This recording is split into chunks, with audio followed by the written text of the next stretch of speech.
Hi guys, this is your Sameer Kohli sir with the lecture number 2 of the topic called linear equations in two variables for class 9th. 9वीं class के बच्चों को एक दर्द है जो सताएगा, that is word problems. Word problems वो जो न्यूमेरिकल्स होते हैं ना, age of father is 5 times the age of son, तो वो डर खत्म करने की पूरी कोशिश रहेगी और चुटकियों में खत्म कर देंगे अगर आप ध्यान दोगे. अगर कहीं गड़बड़ होती है तो एक बार रिवाइंड करके सुन लो. कई बार ऐसा होता है हमें इंसान की बात एक बार में नहीं समझ आती, तो दूसरी बार में समझ आ जाती है. अब हम स्टार्ट करेंगे एनसीईआरटी की 4.1 एक्सरसाइज जो कि बहुत छोटी है, जिसके अंदर दो क्वेश्चन है और बहुत छोटी के साथ साथ बहुत ज्यादा आसान भी है. वो कह रहे हैं the cost of a notebook is twice the cost of a pen. The cost of a notebook is twice the cost of a pen. क्या तुम्हें कॉस्ट ऑफ अ नोटबुक पता है? बच्चे ने कहा नहीं पता. और क्या तुम्हें कॉस्ट ऑफ पेन पता है? बच्चे ने कहा नहीं पता.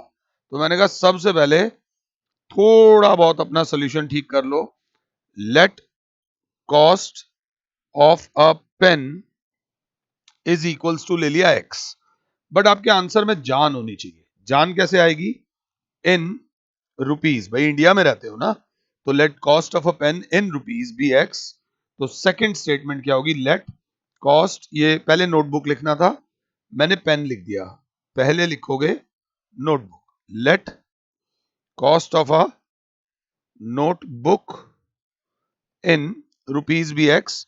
Late cost of a pen, cost of a pen in rupees B.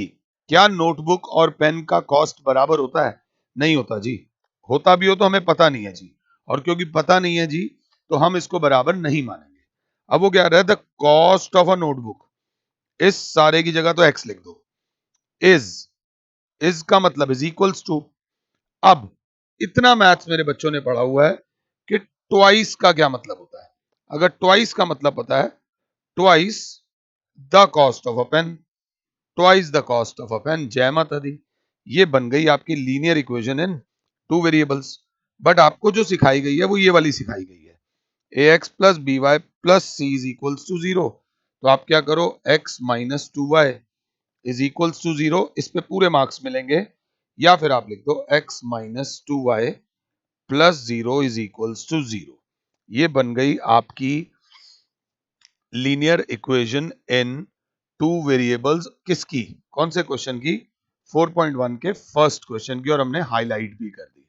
अगर मैं समझा पाया हूं, थ्राइस बोलता तो 3 गुना कर देते, 4 टाइम्स बोलता तो 4 गुना कर देते. क्वेश्चन नंबर 2 दुनिया का सबसे आसान क्वेश्चन है, बट ठंडे दिमाग से करने की जरूरत है.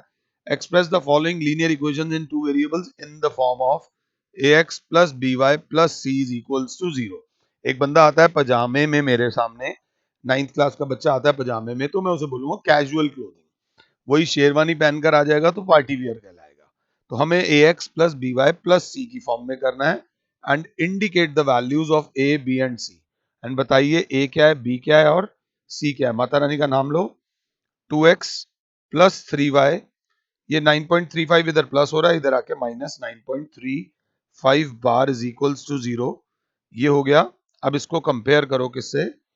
A x plus b y plus c is equals to zero से. तो ए की वैल्यू आ जाएगी 2, बी की वैल्यू आ जाएगी 3 और सी की वैल्यू आ जाएगी माइनस 9.35 के ऊपर बार. ये डेसिमल वाली वैल्यूज हो सकती हैं, कोई ऐसी दिक्कत नहीं है. अपने आंसर को हमेशा बॉक्स में लिख देना. This is how you are going to present. अब जो सेकंड क्वेश्चन है उसमें अपॉन में 5 है. अगर अपॉन में 5 है कोई दिक्कत नहीं है, एलसीएम लेके करना है एलसीएम लेके कर दो. नहीं तो x minus 1/5 y minus 10 is equals to zero. ये हो जाएगा a x plus b y plus c is equals to zero. ढंग से देखो तो ए क्या है, बी क्या है और सी क्या है. बच्चा बोलेगा ए. एक्स के साथ 1 है, जहां कुछ नहीं होता वहां 1 होता है. मतलब ऐसा नहीं कि जीरो वाला बात. बी बराबर हो जाएगा -1/5 और सी बराबर हो जाएगा -10. ये वो आंसर है जो पीछे से मैच कर रहा है. आप चाहते तो एलसीएम ले सकते थे 5, तो ये ऊपर आ जाता 5x minus y minus 50 is equals to zero. ये इधर जाके मल्टीप्लाई होता 5x minus y minus 50 is equals to zero. और फिर आप लिख देते a 5 है, बी -1 है और सी -50 है, आपको तब भी पूरे मार्क्स मिलते हैं, घबराने की जरूरत नहीं है। उसका दोनों में से कोई भी आंसर आ सकता है। एनसीईआरटी में आप दोनों आंसर्स पीछे लिख सकते हो। अब ये सेकंड वाले को देखो, हमें इसको कहां तक लाना है, ax plus b y plus c is equals to 0, तो -2x plus 3y -6 is equals to 0। जब कंपेयर करेंगे ax plus b y plus c से, तो a बताओ, b बताओ और c बताओ। बच्चा बोलेगा a is equals to -2, b is equals to 3 और c इज इक्वल्स टू -6। जरा सी प्लस माइनस की गलती हुई ना, आसान क्वेश्चन है ना, तो वहां टीचर मार्क्स काटने में भी टाइम नहीं लगाएंगी। ये x प्लस 3y उधर आके -3y is equals to 0। Sir ये भी है, कांस्टेंट की कमी है। x -3y plus 0 is equals to 0। Compare करो ax plus by plus c is equals to 0 से, तो a1 b -3 और c बराबर आ जाएगा 0। a is equals to 1, b is equals to -3 and c बराबर 0। माता रानी का नाम लो। 2x is equals to -5y, तो 2x plus 5y is equals to 0। Compare करना है ax plus by plus c is equals to 0 से, तो बच्चा बोलेगा 2x plus 5y plus 0 is equals to 0। तो हमारे पास आ जाएगा, तो a b और c आ जाएगा। a बराबर 2, b बराबर 5 और c बराबर 0। सिंपल तरीका है, ज्यादा सोचने की जरूरत नहीं हो तेरी। यहाँ पे तो y है ही नहीं, तो जो नहीं है ध्यान से देखेगी क्लास। तो इस वाले में 3x plus 0y plus 2 is equals to 0, तो क्लास बोलेगी a b और c। a बराबर हो जाएगा 3, b बराबर हो जाएगा 0 और c बराबर हो जाएगा 2। बस ये लिखना था और कुछ नहीं था। y minus 2 is equals to 0, तो y minus 2 is equals to 0 के साथ एक अड़ा देंगे, x वाला नहीं है तो 0x। अब ax plus b y plus c is equals to 0। आराम से a b और c लिखो, तो a की वैल्यू 0, b की वैल्यू 1, c की value -2। 5 is equals to 2x है, चाहो तो इधर ले आओ, -2x plus 5 is equals to 0। किसकी कमी है, y की कमी है। -2x plus 5 is equals to 0, साथ में लिख दो प्लस 0y। अब a लिखो, b लिखो और c लिखो। a बराबर -2, b बराबर 0, c बराबर 5। कुछ बच्चों ने ऐसे किया होगा, 2x -5 इज इक्वल्स टू 0, तो बच्चे लिख देंगे 2x plus 0y -5 is equals to 0। तो a b और c, यहाँ पर a और c के साइंस आपस में चेंज हो जाएंगे, प्लस वाला माइनस हो जाएगा, माइनस वाला प्लस हो जाएगा। बस इन थोड़ी बहुत चीजों का ध्यान रखना, और कोई बहुत ज्यादा चीज नहीं है। कोई ये क्या हुआ, ये 8वां हो गया, 4.1 खत्म हो गई, लेक्चर खत्म हो गया, जाओ अपने घर। नहीं, थोड़ा बहुत एक्स्ट्रा क्वेश्चंस कर लेते हैं, थोड़े बहुत। मुझको पॉज करो 90 सेकंड्स के लिए और एक ये वाला क्वेश्चन देखो। Age of x is more than ज्यादा है किससे, एज ऑफ वाई कितनी, बाय 10 ईयर्स। अब ये लिखें क्या, हालत खराब है, एज वेज को लेकर मेरी हालत थोड़ी सी खराब हो जाती है। तो मैं क्या करने वाला हूं, मैं सबसे पहले लिखूंगा सॉल्यूशन के अंदर, let age of x in years, कुछ है ही नहीं ऑप्शन, एक्स लिखूंगा, let age of y in years, नाम ही एक्स और वाई दे रखे हैं तो वाई लिख दूंगा। अब age of x is more than age of y, x की एज ज्यादा है वाई से। ये आज एक बहुत इंपॉर्टेंट चीज तुम्हें करा रहा हूं, ये 9th में 10th में और जीवन में बहुत काम आने वाली है। अब आप देखो, अपने पिताजी की एज देखो, ये आपके पिताजी की एज है, ये आपकी एज है, फॉर एग्जाम्पल, तो ऑब्वियसली ये साइन आएगा। अब हमें लाना है इक्वल का साइन।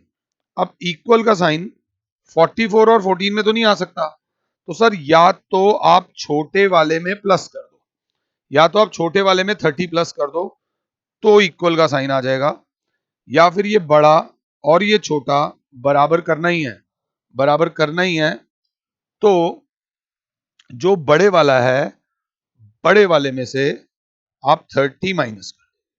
तो लाइफ का एक उसूल बना लो, बड़ा इज ग्रेटर देन छोटा, ये लिखना। तो बड़ा बराबर होगा छोटा, बट उस छोटे में आपको कुछ ऐड करना पड़ेगा, या तो छोटे में प्लस कर दो या बड़े में से माइनस कर दो। ये नहीं कि दोनों ही काम कर दो, इधर छोटे में भी प्लस कर दिया और बड़े में से माइनस कर दिया, नहीं, एक चीज। तो हम क्या करते हैं, माइनस वाली चीज को थोड़ा 2 मिनट के लिए साइड कर देते हैं। जब भी एक चीज बड़ी हो और एक चीज छोटी हो, इक्वल करना हो, तो छोटे में कुछ ऐड होगा। मुझे पॉज कर लो और ये कंसेप्ट लिख लो, पहले कंसेप्ट लिख लो, बाकी देख लेंगे, बाकी की प्रॉब्लम नहीं है। अब बच्चा बोलेगा सर ये बड़ा है और ये छोटा है, तो आपके अनुसार हमें बड़ा बराबर करना पड़ेगा छोटे में कुछ ऐड करना पड़ेगा, वो कुछ ऐड जो है बाय 10 ईयर्स। तो छोटे में ऐड करोगे 10 ईयर्स, वो कुछ हमेशा दिया होगा। तो x minus y minus 10 is equals to 0। This is your linear equation in two variables. This is your linear equation in two variables of the given situation। अगर मैं समझा पाया हूं तो आराम से बैठेंगे, कोई दिक्कत नहीं है। ये करने के बाद अगले वाला question, right a linear equation in which ordinate. Ordinate का मतलब समझो, ऑर्डिनेट का मतलब क्या होता है बाबा? ऑर्डिनेट इज y वाली वैल्यू इज का मतलब होता है इज इक्वल्स टू 3 टाइम्स, मतलब 3 टाइम्स एब्सीसा। एब्सीसा होती है x वाली वैल्यू। तो क्लास बोलेगी 3x minus y is equals to 0। बहुत पंगे लेने हो तो 3x minus y plus 0 is equals to 0। But आप इसको यहां नहीं, इस फॉर्म में छोड़ देना, जिसको मैं हाईलाइट कर देता हूं। अगर आप इसको इस फॉर्म में छोड़ दोगे कोई दिक्कत नहीं है, पूरे मार्क्स मिलेंगे। हर बार ax plus by plus c is equals to 0 करने की जरूरत नहीं है। मेरी क्लास बोलेगी उई ये वाला क्वेश्चन अच्छा है। अगर ये वाला क्वेश्चन कोई बच्चा अच्छे तरीके से कर सकता है तो मजा आ जाएगा। When number is divided by another number, बेटा यहीं पे चेंज देखना है। When a number is divided by another number, when a number is divided by another number, तो दो नंबर आ गए। वो कह रहा है कि द क्वेश्चन इज, अच्छा question and remainder, question and remainder obtained are, जो क्वेश्चन है वो 9 है और जो रिमाइंडर है वो 1 है। Express this information as linear equation. नहीं आता, मुझको नहीं आता, तो मैंने 15 को डिवाइड करके देखा 2 से, तो 2 7 जा 14 और ये आ गया 1। अब मैंने देखा कि 15 बराबर हो गया this into this, 2 into 7 plus remainder 1। अब बच्चा अगर ध्यान से देखे तो 15 क्या है? 15 है डिविडेंड, जिसे डिवाइड किया जाता है। ये जिससे डिवाइड किया जाता है इसे बोलते हैं डिवाइजर। ये जो ऊपर आता है that is called QUOTIENT question, और ये जो बच जाता है दिस इज कॉल्ड रिमाइंडर। हम तो भाई बच्चों की तरह करेंगे। तो जो 15 है इस 15 की जगह लिखूंगा डिविडेंड इज इक्वल्स टू 2। 2 बराबर है मेरे प्यारे बच्चों डिवाइजर इनटू जो 7 है वो है QUOTIENT क्वेश्चन प्लस जो एंड में बचा है दैट इज रिमाइंडर। आराम से मुझे पॉज कर लो। 9th क्लास के बच्चे इस रिलेशनशिप को एक बार एक कागज पे लिख लो और उस कागज को उस दीवार पर चिपका लो जहां पर पढ़ते हो ना, जिस भी रूम में जहां पर भी पढ़ते हो, सामने दीवार पे चिपका लो। ये न्यूमेरिकल तब फंसाएगा जब आपको इसकी बहुत ज्यादा जरूरत होगी, तो थोड़ा सा ध्यान देके चलना और माता रानी का नाम लेके।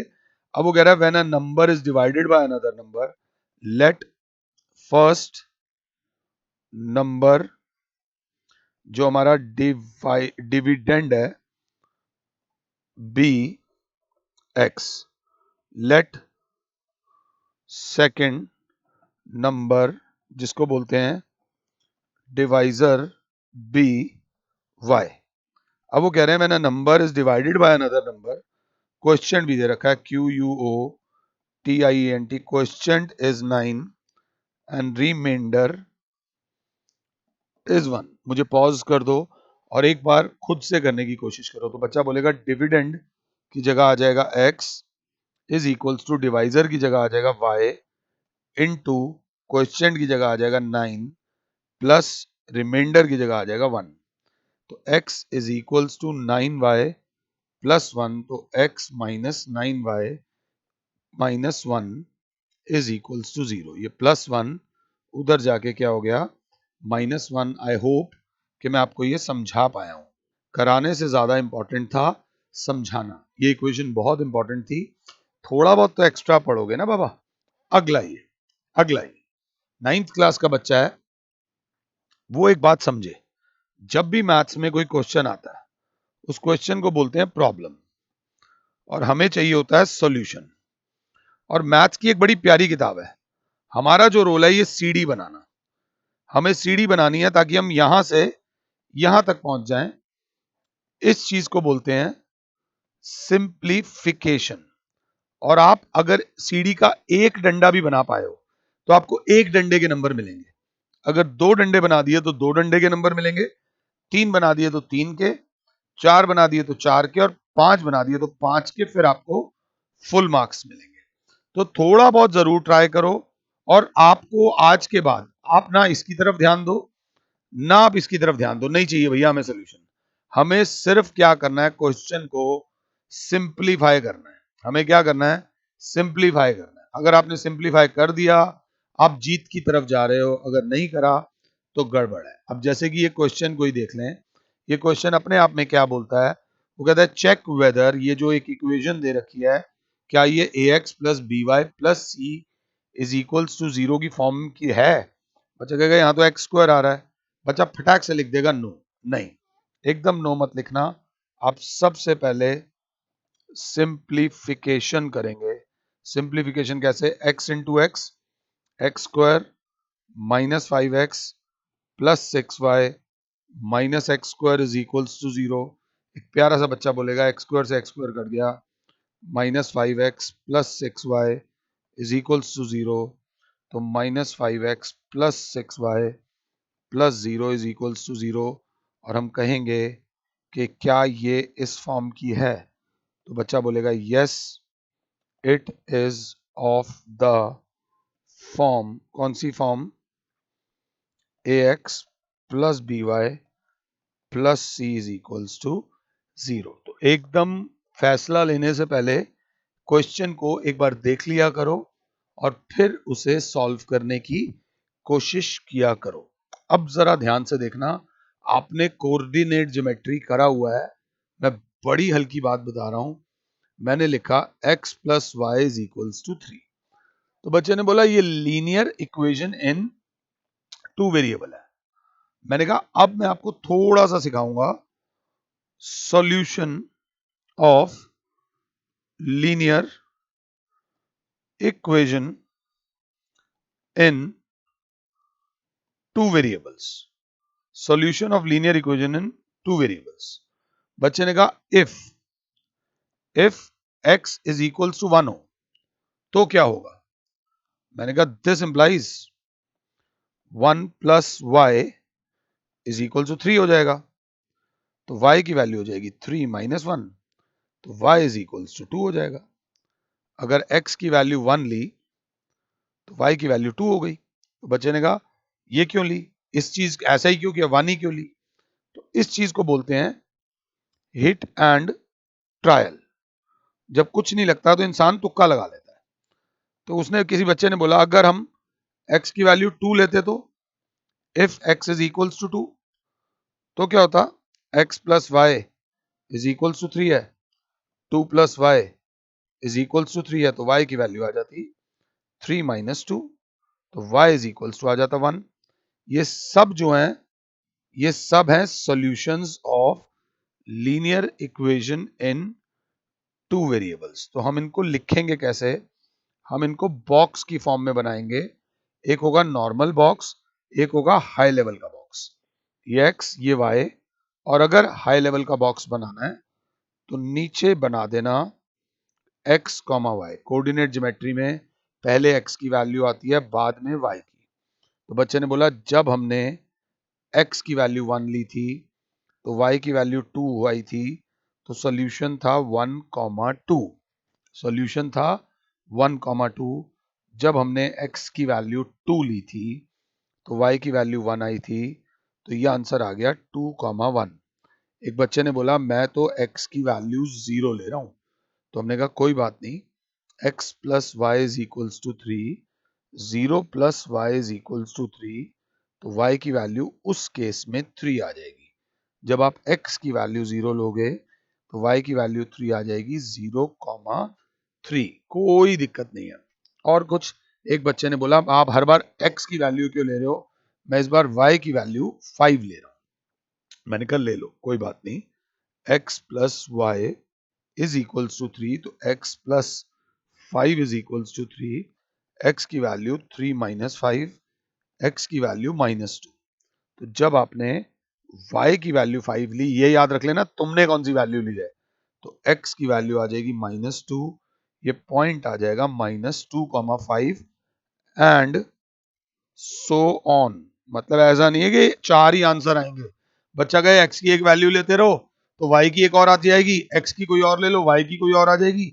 मतलब ये तो चलता रहेगा। कितने सॉल्यूशंस आ जाएंगे linear equation in two variables के, कितने सॉल्यूशंस आ जाएंगे? तो एक बात जरा ध्यान से देख लेना, a linear equation in two variables has, ये वर्ड देख लेना, infinite number of solutions. Infinite number of solutions क्यों? क्योंकि x की कोई भी वैल्यू ले लो, x की वैल्यू 1000 ले लो, y की एक और वैल्यू आ जाएगी, x की एक और वैल्यू ले लो, y की एक और वैल्यू आ जाएगी। तो a linear equation in two variables has infinitely many solution. 1 2 3 नहीं होते, इनफाइनाइट नंबर ऑफ सॉल्यूशंस होते हैं। ये थोड़ा सा ध्यान देके चलना। आई होप कि मैं आपको ये समझा पाया हूं। इस लेक्चर में आपको काफी कुछ समझने को मिला है। फिलहाल के लिए और Sameer sir is saying you good bye. God bless all. जय माता दी। खुश रहो और औरों को भी खुश रहने दो।